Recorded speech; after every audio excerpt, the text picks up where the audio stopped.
Well, before we start, we should say that next week there won't be a new episode of Doctor Who. You can direct all of your complaints directly to him because he will be out of town. And I mean, well, obviously there's no point in just me reacting to the episode. I've already done that 7 years ago, so... And just to remind you, it's because Alex's mother and I are celebrating our 40th anniversary in the town where we got married, which is Las Vegas, Nevada. Yeah, so we're not going to try to, because, I mean, you're busy before and after that vacation anyway, so we're not going to try to film it ahead of time or later or anything like that. We're just going to skip the week, and we will be back in 2 weeks for episode 2 of season 7, which is called Dinosaurs on a Spaceship. Don't think about that too hard. Anyway. Hey guys, Alex and Dad from 7th Hour Films, back again with Doctor Who. Last time around we had the Season 7 Christmas special, or one of them anyway, which was The Doctor, the Widow, and the Wardrobe. What was that one about? Alright, now, the opening is kind of still vague for me. The Doctor needs help from a woman in 1941 to find his TARDIS, which she does. Yeah. And then a couple of years later, after World War II starts, and her husband has gone off to fight the war and supposedly is lost over the English Channel, shot down over the English Channel.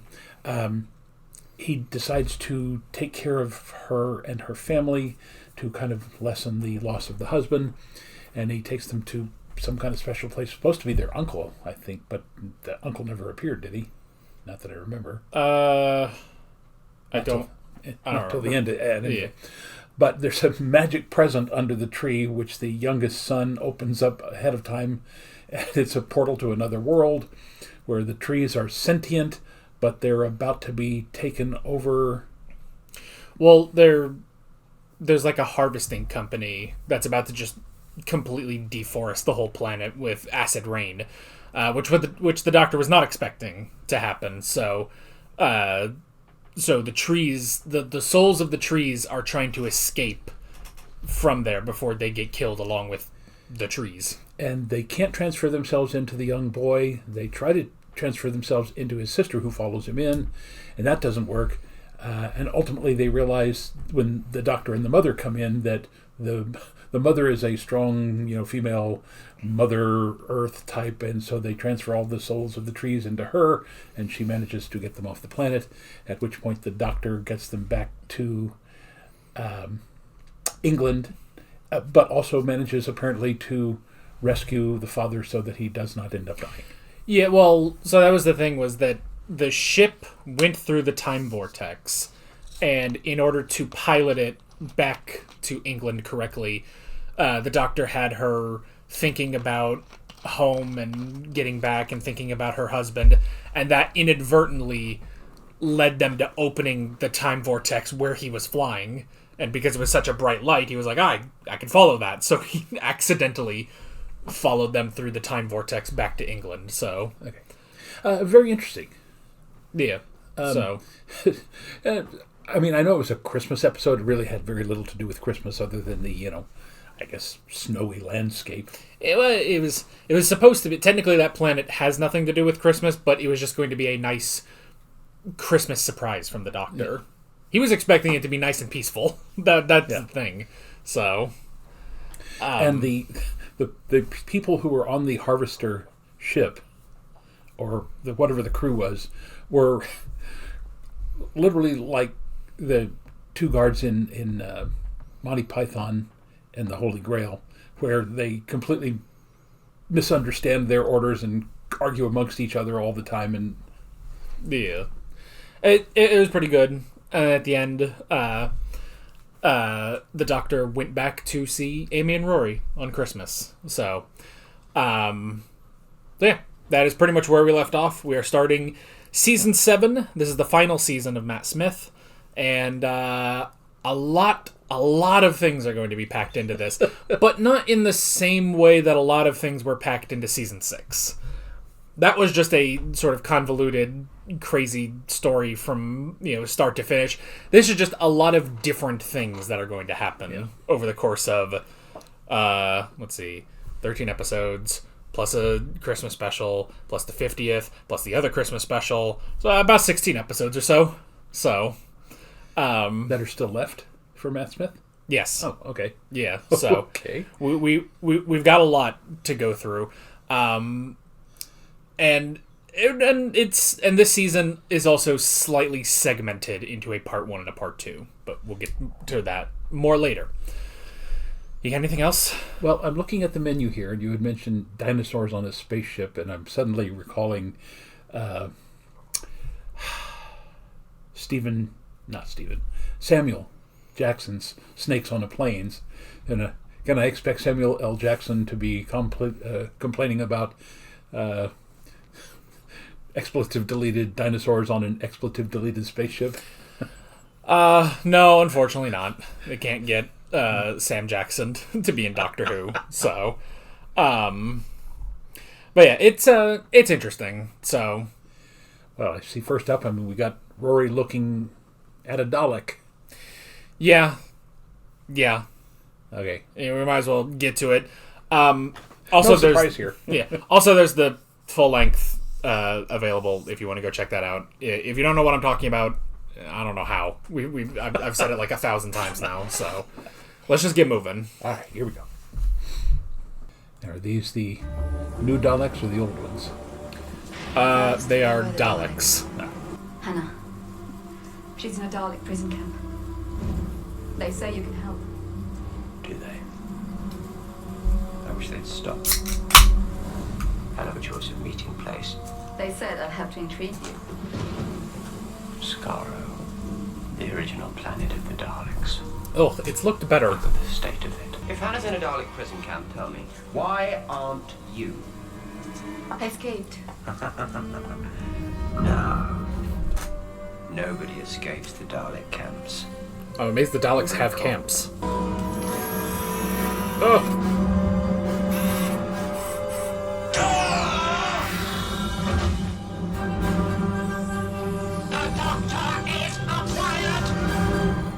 Well, they didn't kill him, though. Love, hate, that's what Meatloaf had on his hands in the Rocky Horror Picture Show. Your husband is here. I don't have a husband. Oh, well, apparently you still do.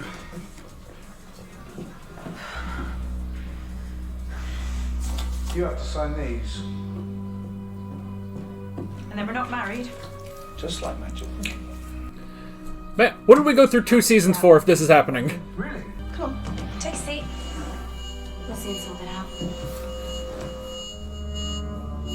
Oh no, a Demogorgon is coming or something. Ah!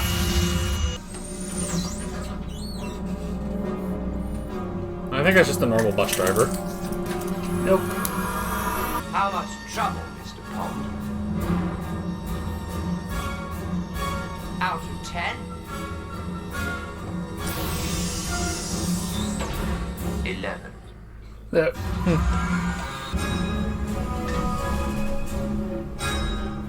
Oh no. There's so many of them. Doctor on trial. Oh, The Parliament of the Daleks. Be brave. oh, they're getting more organized. Here I am!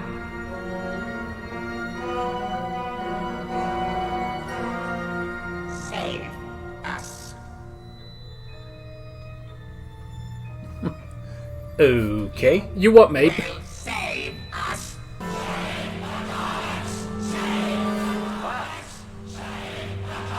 This is new.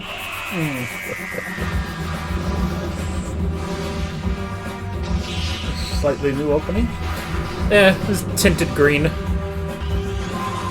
And they found a new font. Actually easier to read. Yeah.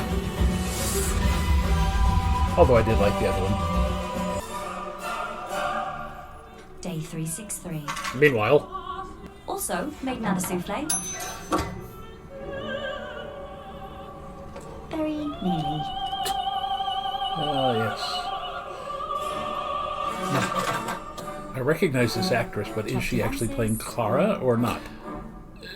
no. Okay, this is a different character. Always at night.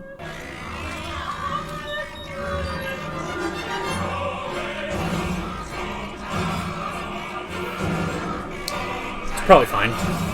Look at him frowning now. Something's wrong with Amy and Rory, and who's gonna fix it? He's already noticed. Straight. Prime Minister will speak with you now. The Prime Minister of the Daleks. Remember who you were. According to legend, you have a dumping ground. Planet where you lock up all the Daleks that go wrong. It's never made any sense to me. Why not? Because you just kill them. It is offensive to us to extinguish such divine hatred. Offensive. Does it surprise you to know that Daleks have a concept of beauty? You think hatred is beautiful? Perhaps that is why we have never been able to kill you. Ooh. Oof. The asylum is fully automated. Supervision is not required. Armed? The Daleks are always armed. What colour? Sorry, there weren't any good questions left. This signal is being received from the very heart of the asylum.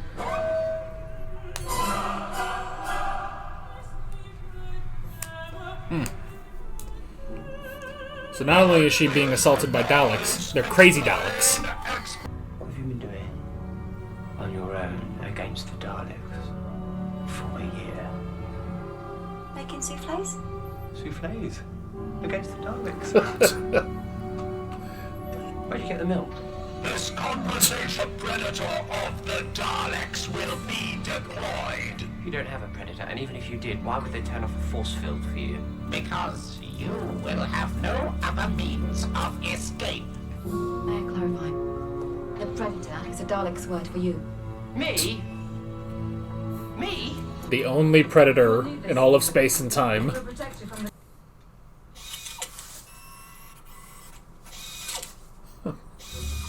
Very Star Wars. Yeah. Ah. It's Hoth. Sorry, I pressed the wrong switch. Souffle girl? You could always call me Oswin, seeing as that's my name. You okay? Osmond Oswald, though. Oh yeah. Ugh. He's been slimed. I died outside. And the cold preserved my body. I forgot about dying.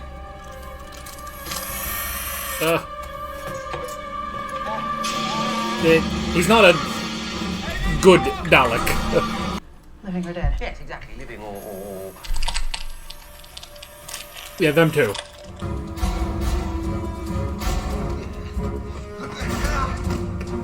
Ah, kick him. Is it bad that I've really missed this? Yes. Unauthorized personnel may not enter the cockpit. Shut up. Oh, grumpy. Bad combo, no sense of humor in that chin. Is that her again, souffle girl? Yeah, what is wrong with my chin? Careful, dear. You'll put someone's eye out. I'm scanning you. You're in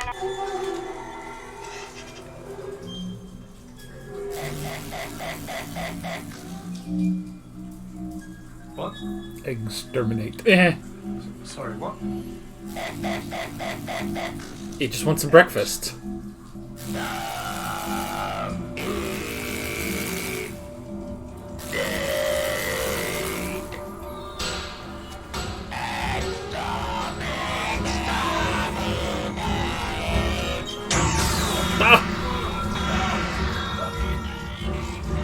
Thank goodness they're terrible shots now. I'm Oswin. What do I call you? Rory. Lovely name, Rory. First boy I ever fancied was called Rory. Okay.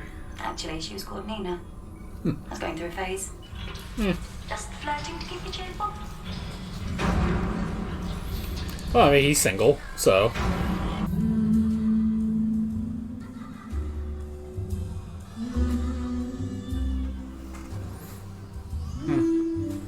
So apparently being reprogrammed by a Dalek means an acid trip. No wonder these Daleks went insane.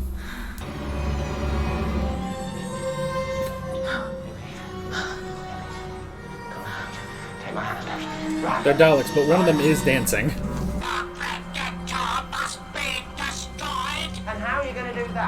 without a gun, you're as tricycle with a roof. How are you? I'm not looking for a countermand, dear. I'm looking for reverse.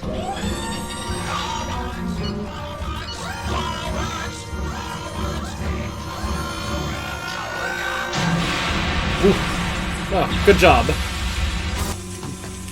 Southern Fried Daleks. Ugh. Do you remember me? She remembers me. Same old Amy. Do you know how you make someone into a Dalek? Subtract love, add anger. Doesn't she seem a bit too angry to you? Well, somebody's never been to Scotland. How come you're You're all over the database. Why do the Daleks call you the Predator? I'm not a predator, just a man with a plan. You've got a plan. We're all ears. There's a nose joke going if someone wants to pick that one off. In no particular order, we need to neutral. They're subtracting love. Don't let them. That was perfect. You're killing two birds with one stone. Amy, you kicked me out. You want kids. You have always wanted kids. Ever since you were a kid. And I can't have them. Again. Oh, no.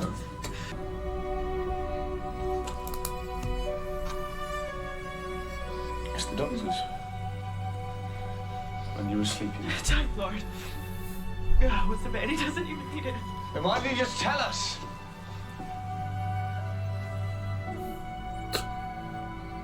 Just like he fixes his bow tie, he multitasks. What's so special about this lot then? Dunno. Survivors of particular wars. Spiridon, Kemble, Iridius, Vulcan, Exelon. Vulcan. Ring Live any long and bells? prosper.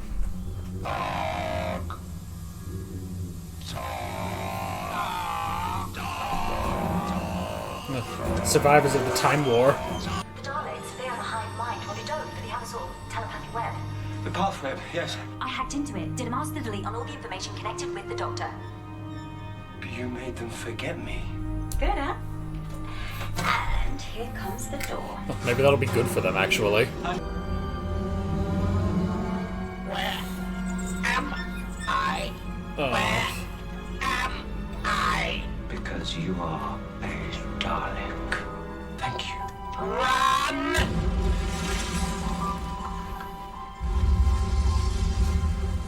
Run, you clever boy. And remember,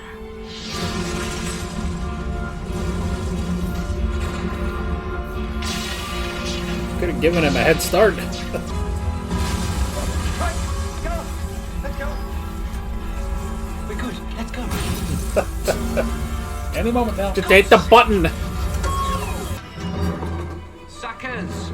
Identify yourself! Identify! Identify! It's me. You know me. The Doctor. The oncoming storm. The Predator. Titles are not meaningful in this context. Doctor Who? Doctor! The oldest question. That was me. Yes. Okay. Doctor!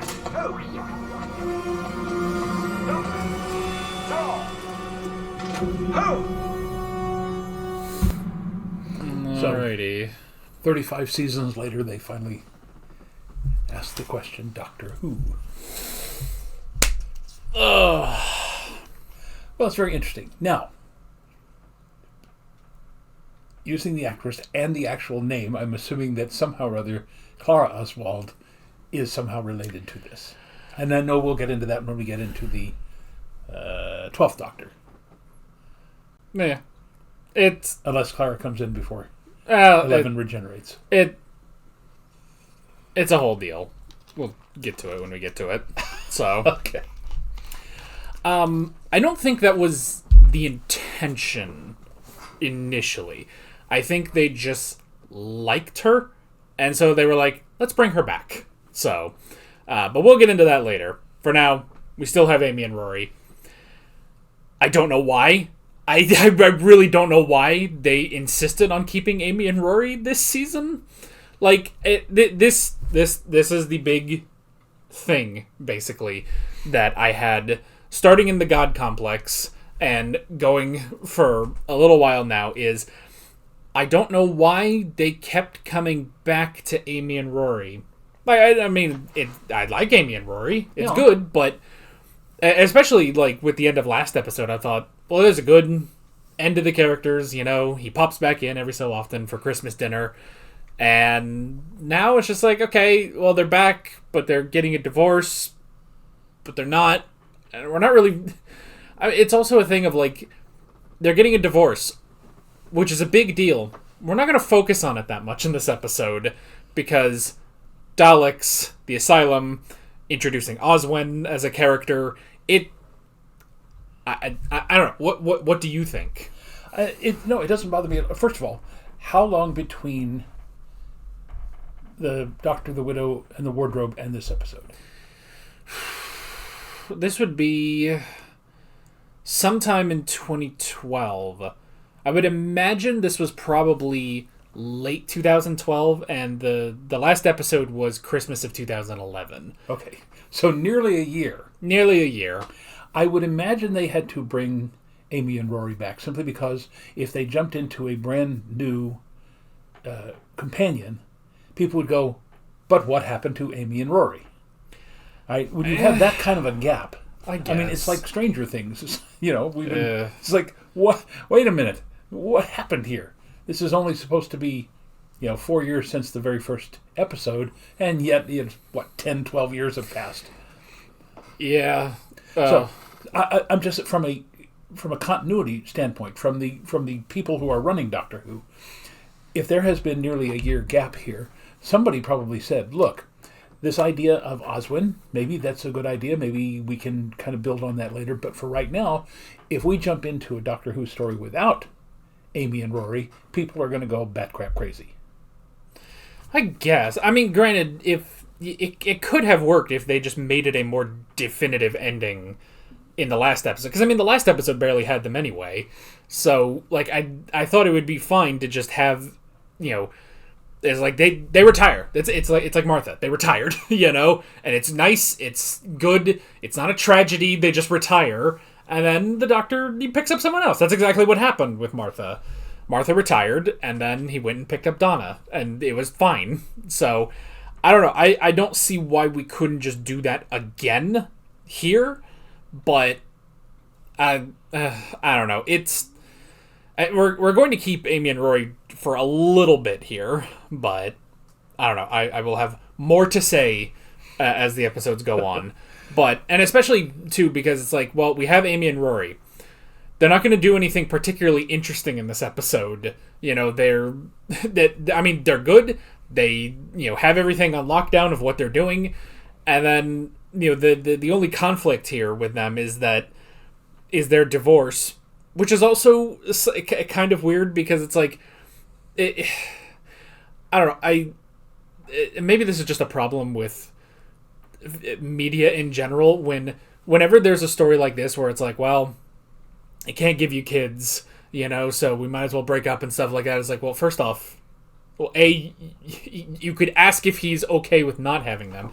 Second, I'm pretty sure the invention of the adoption agency has reached Great Britain. You could probably adopt someone. Like, I understand Rory wants kids, and they went through all of that crazy stuff in season 6, and they didn't actually raise Melody and stuff. And it's like, okay, I get that, but like, there's gotta be another way.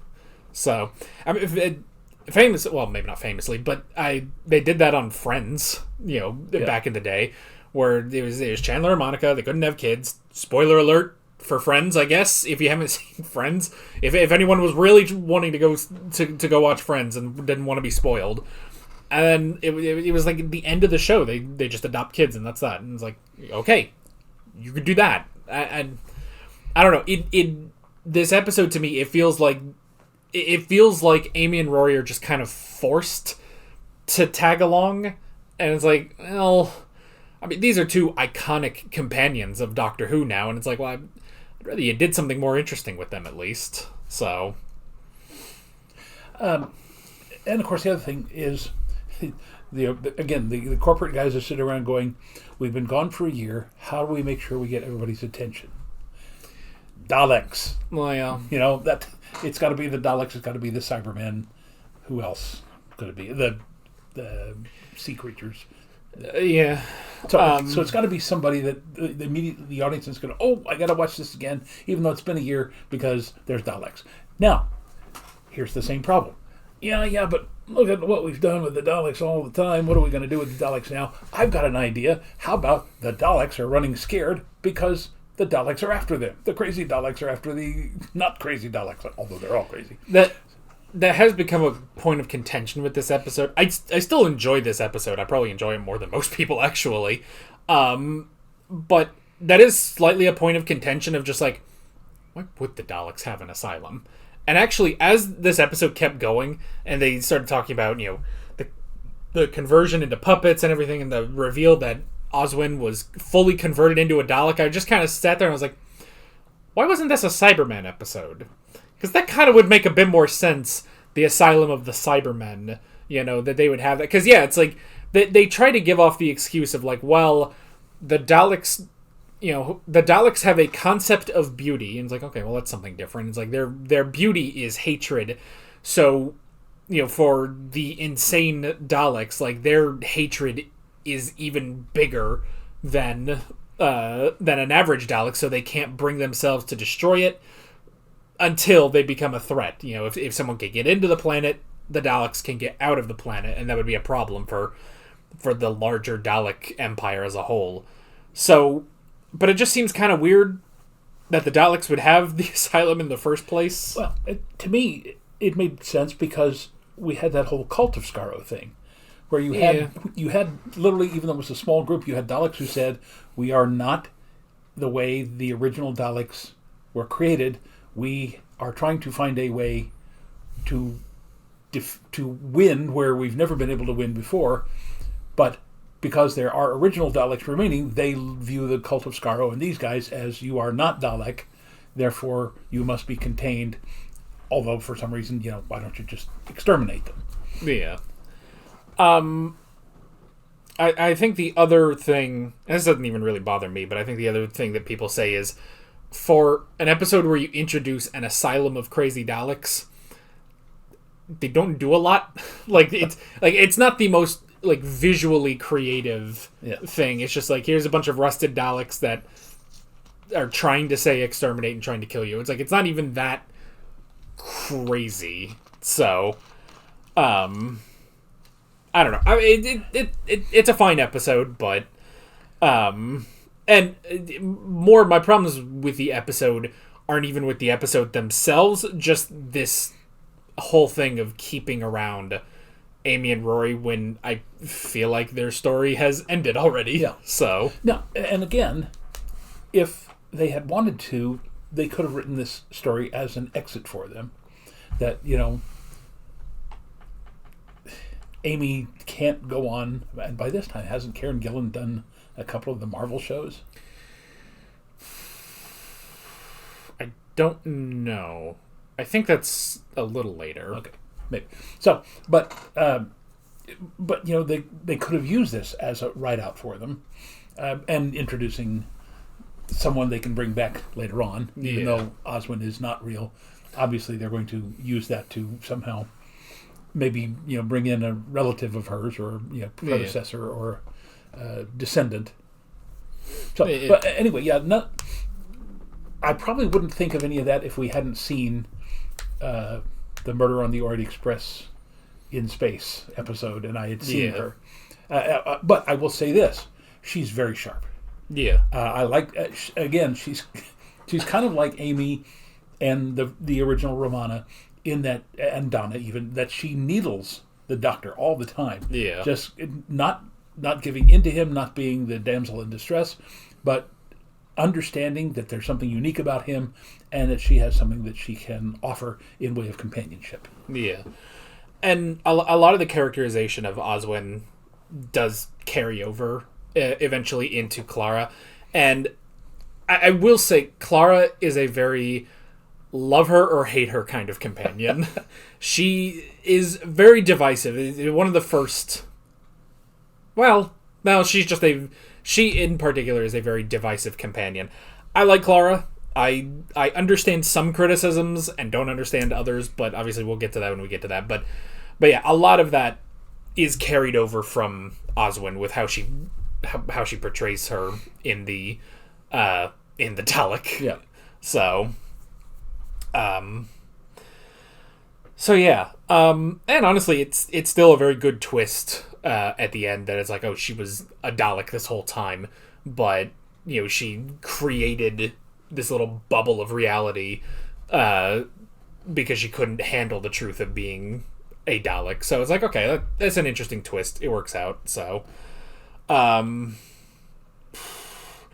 yeah, I mean, it's good. It's a fine enough episode. And yeah, I think, I don't know. I will be curious because I got a lot of I got a lot of pushback on they should have let Amy and Rory go already opinion that I have. I got a lot of pushback on that the first time through, so I'll be curious if that sticks around. So, yeah, I guess that's pretty much it. Unless you got anything else. No. And again, rather than this being just a normal kind of episode, again, taking into account the fact that there was nearly a year, and again, it may just have been Stephen Moffat, but there may have been some corporate idea behind this that says we are at risk of losing the franchise. We've got to do something that will get everybody's attention, get them back in. I don't know if there was polling or anything about, should we continue with Doctor Who? Again, I don't know what all was going on at this particular time, but it seems to me that they're somewhere along the line, someone said, we have to do something that's going to grab everybody's attention without alienating them. We can't completely reverse the whole thing, start all over again. We've got to do something with some continuity to it, and say, but we don't want to just bring back Amy and Rory because they seem to have run their course. What else could we do? Oh, what about if we have them just about to get to divorce? We don't know the reason why until the very end, but it's the 2,000-year-old love that saves them. Yada yada yada, and then Moffat sits down with his typewriter or his pen, whatever he works with, and goes, "Okay, I got it. Give me 6 days. I'll give you a script." I don't know. I think you might be reading a little too into it. I mean, this season in particular is kind of weird because it is kind of split into two halves, and at this point, it's around 2012, but they were starting to think, okay, the 50th anniversary is coming up. We have to start preparing for that. It has to be a big deal. They missed the 40th anniversary altogether. So, well, I guess there was Scream of the Schalke, but I don't know if anyone counts Scream of the Schalke for the 40th, but, well, some people do, but still. But yeah, I think it was just that they were, starting to build up to that, and for some reason this season just kind of got segmented. Maybe it was also just because maybe Matt Smith was also starting to think, all right, I can do another season, but after that it'll be time to hang up the bow tie and everything. So maybe they were sort of making it to where it's like, okay, well, we can keep Matt Smith around up through the 50th, but we have just this season that flows from 2012 into 2013, and then we finish out there and we move on. So I don't know. But yeah, and I guess the other thing in terms of production could also be like the reason for such a wait between the last episode and this one could also be Sherlock, because Moffat was fully in charge of Sherlock at the time. So that could be part of it. And at this point, I think Torchwood was done at this point, and the Sarah Jane Adventures might have still been going, but Moffat wasn't in charge of any of that.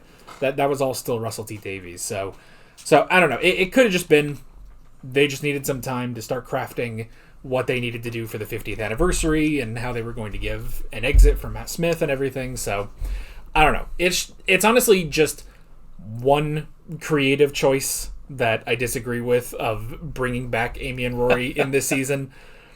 But that's really it. It's just a little creative choice, honestly. And again, it's not bad, and the two of them still work very well. Yeah. So, but that's the start of season 7, technically the 50th anniversary season. In fact, it was with this season that we started doing regular episodes because we were going through, we were building up to watching the 50th anniversary. And so before that, we had done, the little blocks of like, all right, we're going to do just 4 weeks, classic Doctor Who, and then that's it. And then I go back to modern Doctor Who. But it was during this season when I watched it that we started doing regular weekly episodes. So now it's all come full circle. And if you're wondering that, well, now that we're back here, are we going to be doing another thing? No. No, we are not. Well, first off, there's nothing else to do. There's nothing else to do. We're doing the spin-offs, but that's about it. Like, there's no point in going back through classic Doctor Who, and I think if we did that, I would just actually go insane. They'd have to put me in the Asylum of the Daleks. But this was a monumentous occasion for more than one reason. So I think with this episode, or maybe it was technically the last episode that we had watched, was it The Edge of Destruction? If you remember that Hartnell episode, it was like the third one, and it was just a little two-parter that showed like, the TARDIS might actually be alive and stuff. So that's where we were all those years ago. That was, I want to say maybe 2020, maybe early 2020-ish or late 2019. So it's a long time ago, and here we are now. We're older. I have much less hair. Well, kind of. My hair is a conundrum now because I have so much less on top, and I've just let it grow out so much. So it's mine's pretty much the same. Yeah, your hair, everything about you, you're just some years older. Although, I will say this: I am starting to notice. My beard has been great for the last 20 years, but I've started to notice it's starting to come up through the temples, and I was noticing this morning there's a lot of gray on the top as well. So, but that's what happens when you're 74 years old. Yeah, you were not in your 70s when we started this. I know that. So, but yeah. Anyway, I guess that's basically it. Another reminder: we're not going to be back next week, but we'll be back in 2 weeks with Dinosaurs on a Spaceship. So, with all of that being said, we're Alex and Dad from 7th Hour Films, and we will see you guys next time. Take care. Alright guys, thanks for watching this video. There's a bunch of links on screen if you want to go click around any of those. There's a playlist with all of our modern Doctor Who reactions, as well as another playlist with every Doctor Who video that's on the channel. There's also a subscribe button and a Patreon button on screen, as well as other links in the description if you want to go check out any of those. See you guys later.